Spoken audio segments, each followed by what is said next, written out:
Então, recapitulando, nós temos uma memória secundária que é mais lenta, porém ela tem maior capacidade e também ela tem maior capacidade e ela é não volátil.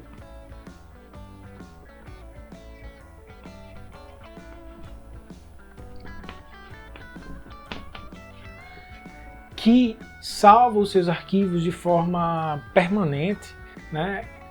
Lá ficam salvos os seus arquivos, os seus programas. Quando você executa um programa ou você abre um arquivo, esse processo, como nós chamamos na tecnologia da informação, é dividido em páginas, né? Esse processo é dividido em páginas.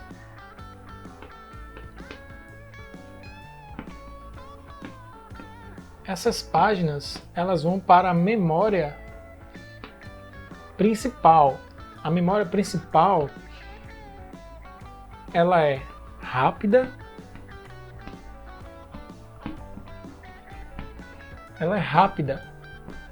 tem uma menor capacidade e ela é volátil, ou seja, enquanto você estiver usando ela ali, os dados que estão lá permanecem, mas quando você desliga o computador, os dados se perdem.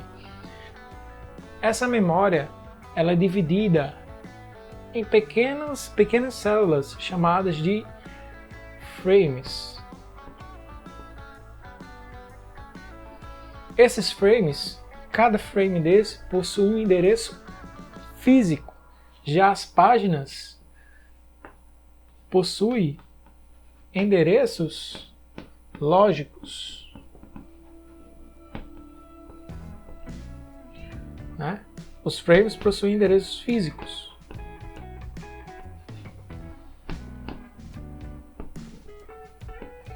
E o processador precisa dos dados que estão armazenados em cada frame desse, sendo que ele conhece os endereços físicos. Então, para que ele consiga localizar cada dado desse, que corresponde a um endereço lógico, ele primeiro precisa traduzir esse endereço lógico em um endereço físico. E quem faz isso é a MMU, né? Que é a Unidade de Gerenciamento de Memória. Então, esses três itens eles são muito importantes para que possamos entender o funcionamento da memória virtual. Falei da situação em que o seu computador fica lento. Por que o seu computador fica tão lento em certos momentos? Geralmente porque alguma memória está sendo insuficiente e geralmente é o seu HD. Não sei se você já parou para pensar, já pesquisou a respeito, mas o seu disco rígido, o seu HD, ele funciona com um disco magnético que fica girando ali enquanto os dados são salvos. E esses dados são salvos, são lidos por meio de uma pequena agulha. E essa agulha exige um movimento mecânico ali para se movimentar em cima desse disco.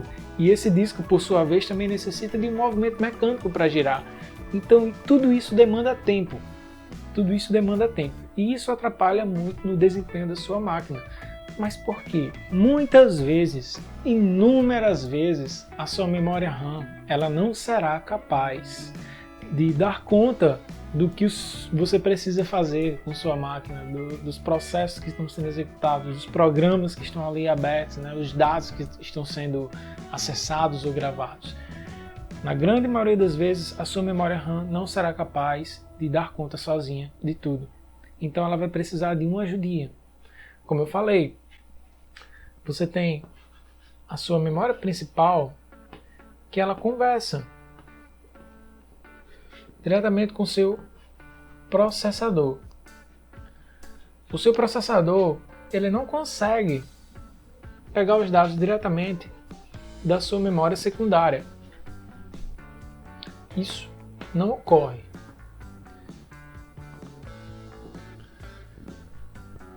Os dados da sua memória secundária, eles são passados para a sua memória principal. do seu HD para a sua memória RAM. Então o que acontece? Quando a sua memória RAM ela fica insuficiente, quando a sua memória RAM ela não consegue mais trabalhar sozinha, ela vai trabalhar com a ajuda da sua memória secundária, do seu HD. E, como eu falei anteriormente, o seu HD é muito mais lento. Como é que isso funciona? Como é que isso acontece? Se você é familiarizado com Linux, você já ouviu falar no termo swap. Mas se você gosta mais do Windows, o Windows usa uma coisa chamada memória de paginação, né? Inspirado no processo de paginação que eu expliquei anteriormente. O sistema operacional divide em páginas o processo e envia-o para a memória RAM, né? Então, inspirado nisso, o Windows criou a chamada memória de paginação e o Linux possui a memória swap. Essas duas tecnologias nada mais são do que pegar um pedaço da memória secundária e complementar a capacidade da memória principal. Quando eu tenho um dado, um processo que está em execução ali na memória e todo o espaço da minha memória é utilizado, juntamente com o sistema operacional, o processador e a memória eles conseguem trabalhar utilizando uma parcela da memória secundária para a execução dos programas. Ou seja, na minha memória secundária eu não terei somente os programas, os dados que estão armazenados, mas eu também terei dados que estão sendo utilizados pelo processador. E como isso acontece? Nesse sentido, o trabalho da MMU é muito importante, pois a MMU ela guarda a chamada tabela de paginação. Nessa tabela de paginação existem as traduções, como eu falei anteriormente, de todos os endereços lógicos, né, em endereços físicos acessíveis pelo processador. Quando o processo ele é dividido em páginas pelo sistema operacional, sai da memória secundária para a memória principal, algumas dessas páginas, né, desses endereços de páginas, eles são setados com um bit. Depois eu vou explicar para vocês o que é bit, o que é isso aí, né? Chamado page fault, ou seja, falta de página, né? E a MMU tem isso armazenado, tem isso registrado. Sempre que uma página tem em seu endereço esse registro, é como se fosse uma chavezinha que ligada indica que existe a page fault e desligada indica que não existe a page fault. É como se quando uma chave estivesse desligada, isso quer dizer que o processador irá conseguir encontrar aquele dado, aquela parte do processo salva na memória principal, na sua memória RAM. Mas se aquela chavezinha estiver ligada, a chamada page fault, isso quer dizer a MMU já está avisando ao processador que ele não vai encontrar esse dado na memória principal. A memória secundária será acionada. Então, o hardware do seu computador vai dizer ao seu sistema operacional o seguinte: sistema operacional, o processador não vai conseguir encontrar aquela informação na memória RAM, porque essa informação ainda está lá no HD. O que é que a gente faz? O sistema operacional vai pegar aquele dado, vai verificar se existe algum espaço vazio na memória RAM. Digamos aqui que existe um espaço vazio, então o sistema operacional lança aquele dado no espaço que foi liberado na memória principal. Aí daqui nós podemos imaginar outro cenário. E quando não existe espaço vazio na memória principal? Quando não existe espaço vazio na memória principal, inicialmente acontece da mesma forma.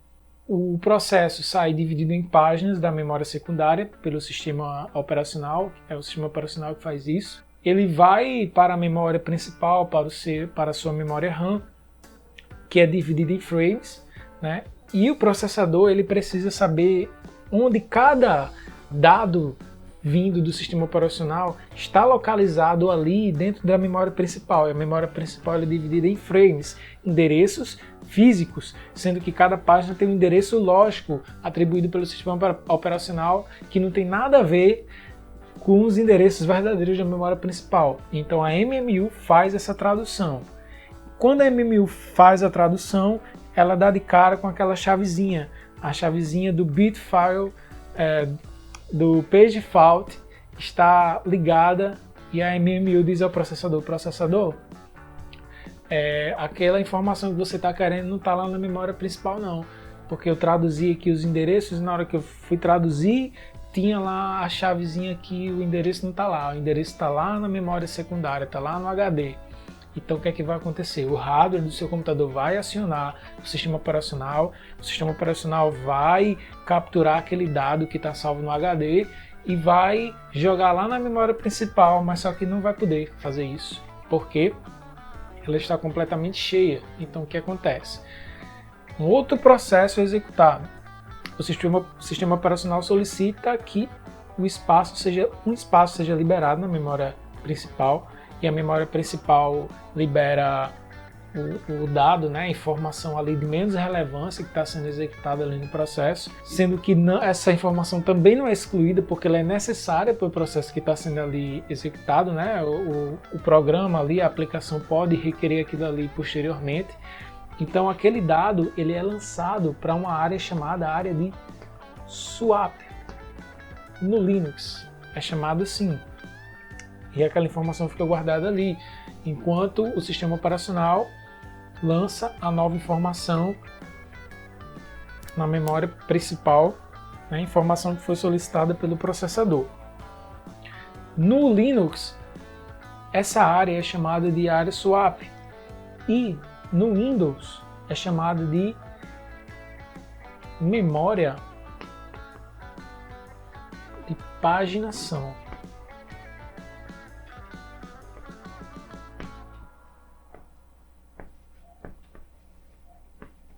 Memória de paginação, que nada mais é do que uma parcela do seu disco rígido, né, da sua memória secundária, que está sendo utilizada como apoio à memória principal, apoio à sua memória RAM. No Linux, essa área é chamada de área swap, e no Windows é chamado de memória de paginação, ou melhor,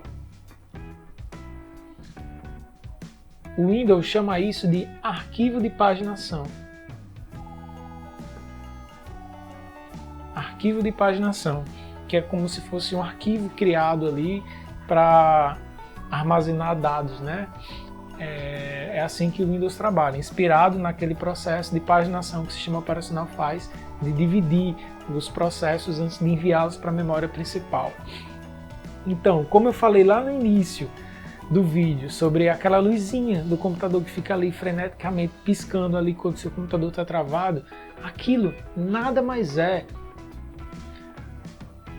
do que o seu gabinete, né, o gabinete do seu computador ali, o hardware, informando que o seu HD está sendo utilizado, está informando que a sua memória principal está sendo utilizada. Então, por que o seu computador trava então? Porque a sua memória principal, em algum momento da execução ali do seu programa, seja lá do que for, ela foi insuficiente e ela precisou do apoio da memória secundária do seu HD, que é bem mais lento do que a memória principal. Então, quando ele começa a ser utilizado, ele gera um grande gargalo no sistema, né, computacional, e ele atrasa todo o funcionamento dos processos, do trabalho do processador e da memória principal. Então ele fica sendo utilizado ali com bastante frequência e ele gera o travamento do seu sistema, gera o travamento do seu jogo, o travamento do seu programa. Compreenderam? Se você não compreendeu, deixa aí o seu comentário que eu vou explicar para você. Esse conceito de virtualização existe desde a década de 60 e é muito importante no funcionamento da computação desde então, né, até hoje. E é muito importante que você, como alguém que quer conhecer, que deseja conhecer profundamente como funciona o computador, você tenha conhecimento sobre isso, sobre o que é memória virtual, virtualização de memória. E isso nos dá bagagem para conhecer e compreender várias outras tecnologias. Então, para não deixar o vídeo muito grande, eu vou deixar aqui 2 sugestões de vídeos para que nós possamos entender melhor como configurar a memória swap do Linux e outro como configurar a memória ou arquivo de paginação do Windows. Se você tem alguma sugestão de melhora, deixe aí o seu comentário. Se você tem alguma dúvida, deixe o seu comentário perguntando. Se você tem algum elogio a dar, também deixe aí o seu comentário. Lembre-se de inscrever-se no canal, ativar o sininho, porque muita coisa vai vir por aí. Esse é só um vídeo inicial, só uma demonstração. Pretendo colocar cursos inteiros sobre informática. E deixe o seu joinha, não se esqueça. Grande abraço, valeu!